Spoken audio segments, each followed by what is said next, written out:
तर काळाचं बोलावणं आलं की जावं लागतं असं अजित पवारांनी अगदी नुकतंच म्हटलेलं खरं तर ते वाक्य. मात्र अशा प्रकारे अकाली एक्झिट अजित पवारांची होईल हा सगळ्या राज्यासाठी मोठा धक्का, राज्यातल्या नागरिकांसाठी सुद्धा तितकाच मोठा धक्का, त्यांच्या कार्यकर्त्यांसाठी आणि सहकाऱ्यांसाठी तर ही कधीही भरून न निघणारी पोकळी आणि तितकंच मोठा आघात हा पवार कुटुंबासाठी सुद्धा.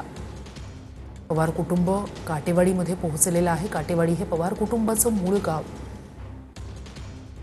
खरं तर काटेवाडीचा हा संपूर्ण परिसर, बारामतीचा हा संपूर्ण परिसर देशभरात इथल्या जो बदल तिथे घडवण्यात आला, जो विकास तिथे घडवण्यात आला, याच्याबद्दल सातत्यानं बोललं गेलं, त्याबद्दल सातत्यानं चर्चेत राहिलं आणि त्यामागे विजन होतं ते पवार कुटुंबाचं. शरद पवार पाठोपाठ मग अजित पवार यांनी बारामतीचा हा संपूर्ण परिसर आणि काटेवाडीचा जो काही विकास केलेला होता, त्यामुळेच देशभर ही दोन नावं, ही दोन ठिकाणं सगळ्यांनाच परिचित होती. मात्र विचित्र आणि दुर्दैवी असा हा खरं तर ही घटना की बारामती, जिथून अजित पवार यांच्या राजकीय जीवनाची सुरुवात झाली, त्याच बारामतीत आज त्यांना अखेरचा निरोप इथल्या लोकांना द्यावा लागतोय. पवार कुटुंब सध्या काटेवाडीत पोहोचलेलं आहे. काटेवाडी हे त्यांचं मूळ गाव. त्यांचा जो बंगल्याचा परिसर आहे, तिथे पहाटेपासूनच मोठ्या संख्येनं काटेवाडीतले ग्रामस्थ असतील, आजूबाजूच्या परिसरातील नागरिक असतील, हे जमलेले आहेत. अजित पवारांचं अंत्यदर्शन घेण्याची वेळ या सगळ्यांवर आलेली आहे. खरं तर या ठिकाणी म्हणजे काटेवाडीत दाखल झाल्यानंतर ते सर्वच सदस्य जे आहेत पवार कुटुंबातले, ते या ठिकाणी काटेवाडीच्या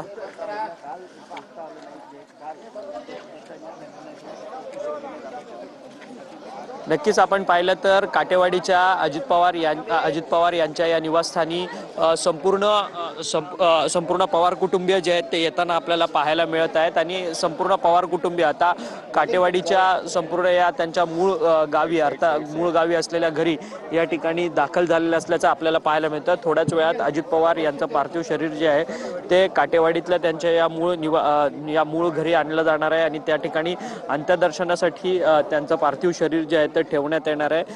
या ठिकाणी देखील मोठ्या प्रमाणात नागरिकांची आणि त्यांच्यावरती अजित पवार यांच्यावरती प्रेम करणाऱ्या चाहत्यांची या ठिकाणी मोठ्या प्रमाणात गर्दी झालेली असल्याचं आपल्याला पाहायला मिळतंय. पोलीस बंदोबस्त देखील या ठिकाणी मोठ्या संख्येने या ठिकाणी तैनात करण्यात आलेलं असल्याचं पाहायला मिळतंय.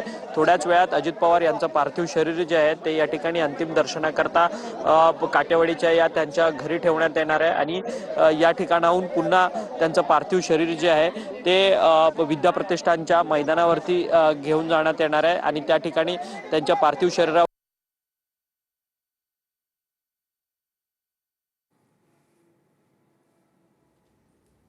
अजित पवार यांचं पार्थिव काटेवाडी या त्यांच्या मूळ गावी आता नेलं जाते.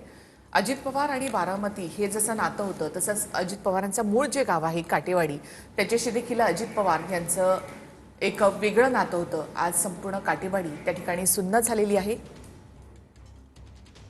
थेट आपण काटेवाडीमध्ये जाऊयात. आमचे प्रतिनिधी कृष्णा सुनारवाडकर तिथे आहेत. कृष्णा, काटेवाडी आणि अजित पवार हे नातं देखील एक अनोखं होतं. म्हणजे दादा बारामतीत राहायचे, मात्र दादांचं मतदान हे काटेवाडीमध्ये होतं. इतकं त्या काटेवाडीशी त्यांची नाळ त्या ठिकाणी जोडली गेली होती आणि आज काटेवाडीकरांना दादांच्या पार्थिवाचं अंत्यदर्शन त्या ठिकाणी घ्यावं लागतंय. तर काटेवाडी पूर्णतः सुन्न झालेली आहे.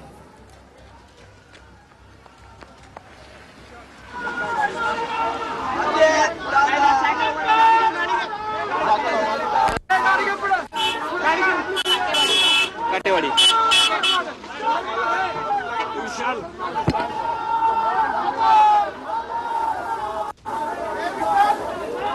पवार कुटुंब पूर्णतः काटेवाडी या ठिकाणी आहे. याआधी निवडणुकांच्या मतदानावेळी देखील आपण पाहिलं होतं की दादा स्वतः काटेवाडीमध्ये त्या ठिकाणी जायचे. बारामतीमध्ये राहत असले तरी बारामतीपासून साधारणतः 10 किलोमीटरवर असलेलं काटेवाडी हे अजित पवार यांचं मूळ गाव. मूळ पवार कुटुंब हे काटेवाडीचं. त्यामुळे पवार कुटुंबाचं काटेवाडीशी देखील तेवढंच एक जिव्हाळ्याचं असं नातं आहे. दादा बारामतीमध्ये असले तरी नेहमीच काटेवाडीमध्ये जात काटेवाडीतल्या ग्रामस्थांशी बोलत अगदी लहान होऊन त्या सगळ्या तरुणांमध्ये ते मिसळत